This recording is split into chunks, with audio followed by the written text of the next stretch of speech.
प्रिय विद्यार्थियों, ऑनलाइन कक्षा में आपका एक बार फिर से स्वागत है। आज मैं आपको लोक प्रशासन के अंतर्गत पद सोपान के बारे में पढ़ाऊंगा। लोक प्रशासन में संगठन के अनेक महत्वपूर्ण सिद्धांत होते हैं। उनमें से एक है पद सोपान का सिद्धांत। क्या होता है ये पद सोपान का सिद्धांत? इंग्लिश में से हायरकी कहते हैं और हिंदी में पद सोपान। पद सोपान का मतलब है प्रशासन के कार्यों को संपन्न करने के लिए ऊपर से नीचे तक अधिकारियों और कर्मचारियों की एक श्रृंखला। ये पिरामिड नुमा होती है या सोपान शब्द का अर्थ है सीढ़ी। सीढ़ी नुमा हो सकती है, ऊपर से नीचे, नीचे से ऊपर। क्या होता है इसमें? इसमें ये होता है पद सोपान में कि अधिकारियों और कर्मचारियों को उनके पद के अनुसार ऊपर की श्रेणी से निम्न श्रेणी तक रखा जाता है। अर्थात जो सबसे ऊपर होते हैं वो सबसे अधिक शक्तिशाली, सबसे अधिक अधिकार संपन्न अधिकारी होते हैं।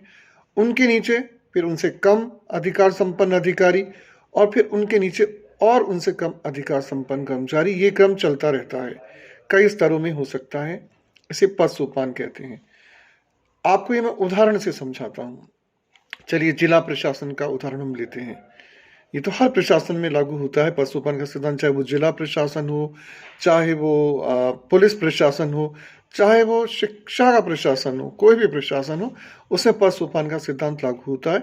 यानी उच्च अधिकारियों से लेकर निम्न अधिकारियों और कर्मचारियों तक एक श्रृंखला रहती है। तो जिला प्रशासन के उदाहरण से मैं समझाता हूँ आपको कि किस तरह से रहती है वो श्रृंखला।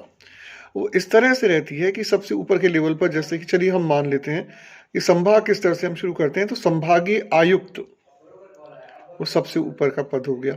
अब संभागीय आयुक्त से नीचे की सीढ़ी पर आते हैं पद सोपान में हम, तो फिर आता है डीएम या कलेक्टर यानी जिलाधीश। जिलाधीश के बाद एडीएम, एडीएम के बाद एसडीएम, एसडीएम के बाद तहसीलदार। तो ये ऊपर से नीचे तक अधिकारियों की एक श्रृंखला हो गई। इसी तरह की श्रृंखला पुलिस में भी होती है, इसी तरह की रैंकिंग आर्मी में भी होती है। हर जगह उच्च से लेकर और निम्न पद तक एक जो है सीढ़ी नुमा या पिरामिड नुमा व्यवस्था रहती है, जिसे पद सोपान कहते हैं। जिसमें पिरामिड नुमा इसलिए हो जाती है कि उच्च स्तर के अधिकारियों की संख्या कम होती है और जैसे जैसे हम नीचे आते हैं वैसे वैसे कर्मचारियों की संख्या बढ़ती चली जाती है। और इसमें क्या होता है, ये अधिकारियों की भी शक्तियों का बिल्कुल निर्धारण रहता है इसमें, कि जैसे मैंने आपको अभी उदाहरण दिया, उसमें संभागीय आयुक्त की शक्तियां क्या होंगी, कलेक्टर की शक्तियां क्या होंगी, एडीएम की शक्तियां, एसडीएम की शक्तियां, तहसीलदार की शक्तियां, सबकी शक्तियां सुनिश्चित रहती हैं। और केवल शक्तियां या सत्ता ही सुनिश्चित नहीं रहती, बल्कि ऊपर से नीचे तक लेकर सभी अधिकारियों और कर्मचारियों के दायित्व और उत्तरदायित्व भी सुनिश्चित रहते हैं। और इसमें क्या होता है, पद सोपान में उच्च अधिकारी को अपने निम्न अधिकारी को आदेश देने का अधिकार होता है। यानी जैसे जोनल मजिस्ट्रेट या जैसे हम कहते हैं संभागीय आयुक्त, जोनल कमिश्नर, वो कलेक्टर को आदेश दे सकता है, कलेक्टर एडीएम को आदेश दे सकता है, एडीएम एसडीएम को आदेश दे सकता है, एसडीएम तहसीलदार को आदेश दे सकता है। लेकिन इसमें यह बात ध्यान रखने की है कि डेकोरम भी रहता है और आदेश जो है वो बहुत औपचारिक रूप से दिए जाते हैं, लिखित रूप से दिए जाते हैं। इसे औपचारिक संचार की व्यवस्था कहते हैं, जो पद सोपान में रहती है। अब प्रत्येक उच्च अधिकारी अपने इमीडिएट निम्न अधिकारी को ही आदेश दे सकता है। जैसे अगर कलेक्टर को आदेश देना है तो एडीएम को दे सकता है, वो डायरेक्ट तहसीलदार को आदेश नहीं देगा, वो एडीएम को देगा आदेश कलेक्टर, फिर एडीएम एसडीएम को देगा, तब एसडीएम तहसीलदार को देगा। तो इस तरह से औपचारिक संचार की व्यवस्था रहती है इसमें। और जिम्मेदारियां भी तय रहती हैं। जैसे कि जिम्मेदारियों को अगर हम नीचे से देखें, शक्तियां अगर ऊपर से चलकर नीचे आती हैं तो उत्तरदायित्व नीचे से ऊपर की तरफ देखने पड़ेंगे हमें, कि जैसे तहसीलदार एसडीएम के प्रति, एसडीएम एडीएम के प्रति, एडीएम कलेक्टर के प्रति जवाबदेह होता है। तो इस तरह से हम कह सकते हैं कि पद सोपान के माध्यम से संगठन का ये वो सिद्धांत है जिसके द्वारा कार्यों को विभाजित कर दिया गया है, शक्तियों को विभाजित कर दिया गया है, शक्तियों को सुनिश्चित कर दिया गया है, अधिकारों को सुनिश्चित कर दिया गया है, कर्तव्य और उत्तरदायित्व को भी सुनिश्चित कर दिया गया है। और इस तरह से कार्यकुशल प्रशासन स्थापित हो, इसकी पूरी कोशिश की गई है कि जब सब शक्तियां भी निर्धारित होंगी और उनका प्रभाव ऊपर से नीचे होगा, या जिम्मेदारियों का प्रभाव भी इसी प्रकार से होगा कि नीचे से ऊपर होगा। तो क्या होगा कि जो प्रशासन होगा वो बहुत अच्छे ढंग से हो सकेगा और बहुत कार्यकुशलता से हो सकेगा। तो इसमें कार्य विशेषीकरण भी आ जाएगा और औपचारिक संचार भी रहेगा। साथ ही साथ जैसे कि हम ये कह सकते हैं कि ये जो होता है पद सोपान का सिद्धांत, ये 4 आधारों पर हो सकता है। पहला तो है कार्य आधारित पद सोपान, यानी जिसका कार्य अधिक महत्वपूर्ण है उसे पद सोपान में ऊपर रखा जाए।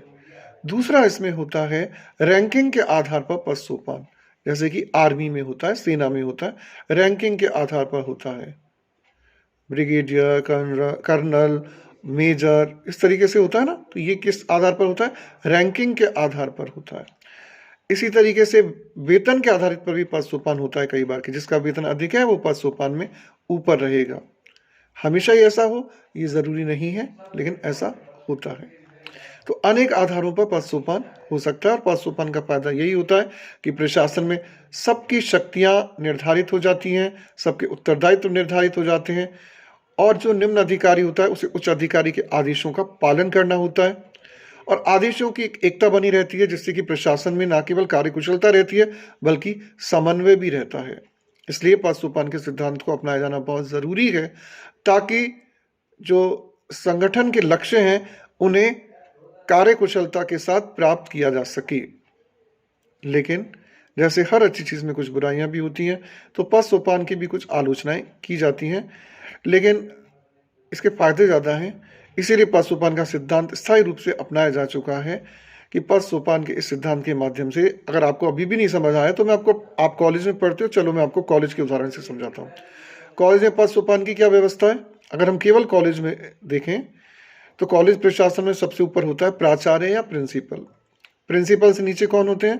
प्रिंसिपल से नीचे फिर पद सोपान में जो दूसरी कड़ी आती है वो आती है प्रोफेसर्स और लेक्चरर्स की, असिस्टेंट प्रोफेसर, लेक्चरर्स, जो आपके शिक्षक हैं। उसके बाद फिर तीसरे नंबर पे कौन आता है? मंत्रालय कर्मचारी, जिसमें अकाउंटेंट है, यूडीसी है, एलडीसी है, ये सब आ जाते हैं। और उसके नीचे कौन आता है? चतुर्थ श्रेणी कर्मचारी। तो आपको समझ में आया पद सोपान कैसे रहता है कि प्रिंसिपल लेक्चरर्स को आदेश दे सकता है, लेक्चरर्स जो है वो ऑफिस कार्मिकों को आदेश दे सकते हैं और ऑफिस कार्मिक जो है वो चतुर्थ श्रेणी कर्मचारियों को आदेश दे सकते हैं। तो हर जगह पद सोपान है। पुलिस में भी है, पुलिस में भी है, पुलिस कमिश्नर से शुरू होता है ये पद सोपान का क्रम और नीचे कांस्टेबल तक जाता है। कांस्टेबल सबसे नीचे होता है, फिर हेड कांस्टेबल होता है, फिर थानेदार है, एएसआई है, एसआई है, एसपी है, डीआईएसपी है, और इस तरह से करते करते सबसे ऊपर पुलिस कमिश्नर तक पहुंचते हैं। तो ये हर प्रशासन में है पद सोपान की व्यवस्था, और इसीलिए है कि जो कार्य है वो कुशलता के साथ प्रशासन का संपन्न हो सके, संगठन का लक्ष्य प्राप्त हो सके, आदेशों की एकता बनी रहे, सबकी जिम्मेदारी सुनिश्चित रहे, सबके अधिकार सुनिश्चित रहे और एक अच्छा प्रशासन हमें प्राप्त हो सके जो लोक कल्याण की ओर ले जाए। लेकिन इसमें जो दोष बताया गया सबसे बड़ा वो ये कि कई बार पद सोपान के कारण लाल पीताशाही को प्रोत्साहन मिलता है, यानी कार्य में देरी होती है। क्योंकि इसमें क्या है, जैसे मैंने आपको बताया, कलेक्टर डायरेक्ट तहसीलदार को आदेश नहीं दे सकता। कलेक्टर जो है वो एडीएम को, एडीएम एसडीएम को और फिर एसडीएम तहसीलदार को आदेश देगा। मान लीजिए कोई ऐसा कार्य है जो तहसीलदार से करवाना चाहता है कलेक्टर और तुरंत करवाना चाहता है, तो वो नहीं करवा पाएगा। उससे पहले प्रॉपर चैनल से ही जाना पड़ेगा तहसीलदार के पास। उसके आदेश जो हैं वो तहसीलदार के पास क्रमबद्ध श्रृंखला से ही पहुंचेंगे पद सोपान के सिद्धांत के अंतर्गत। तो उससे क्या हो सकता है, कई बार कार्य में देरी हो सकती है, या इतने सारे जब पद सोपान में क्रम होते हैं तो क्या होगा, कहीं अगर फाइल रुक जाती है तो फिर वो लाल पीताशाही का दोष बहुत उत्पन्न हो जाता है। लेकिन फिर भी हम कुल मिलाकर ये कह सकते हैं कि पद सोपान का सिद्धांत संगठन का एक अत्यंत ही महत्वपूर्ण सिद्धांत है, क्योंकि इस सिद्धांत के माध्यम से उच्च अधिकारी निम्न अधिकारियों को आदेश देते हैं तथा कार्य कुशलता बनी रहती है।